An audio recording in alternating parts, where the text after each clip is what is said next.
গাছটি আমরা শীতের শেষে গরমের শুরুতে গ্রাফটিং করেছিলাম। তখন থেকে গ্রাফটিং এর সিজন। এবার আমরা এটার পলিটাকে খুলে দেব। ওই সময়ে গ্রাফটিং এর ভিডিওটা প্রিয় ভাইয়েরা আপনাদেরকে দিয়েছিলাম। এই দেখেন গ্রাফটিং এর পলিটা আবার আমরা এখান থেকে সরিয়ে দিই। এরপরে যে বীজ থেকে যে গাছটা আমাদের রুট স্টক, এর কুশিগুলাকে আমরা এখান থেকে সরিয়ে দিই। দেখছেন, এখন দেখেন এখানে জয়েন দিয়েছি আমরা। এটা হচ্ছে বীজের গাছ, আর এটা আমাদের কাঙ্ক্ষিত জাত। এটা হচ্ছে তাই 5 পেয়ারা।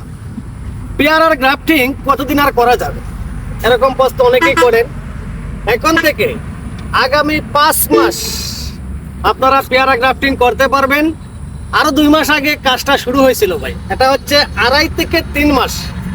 2.5 থেকে 3 মাসে দেখেন নতুন ডাল বের হয়েছে, জয়েন্টটাও পুরাপুরি হয়ে গেছে। এবার যদি আমরা এখান থেকে এই কুশিটাকে আর এই কুশিটাকে কর্তন করে দেই, গাছটা এখান থেকে অনেকটা জোপালো হয়ে যাবে। আগামী আরো 4 মাস গ্রাফটিং করতে পারবেন। ভালো থাকবেন, আল্লাহ হাফেজ।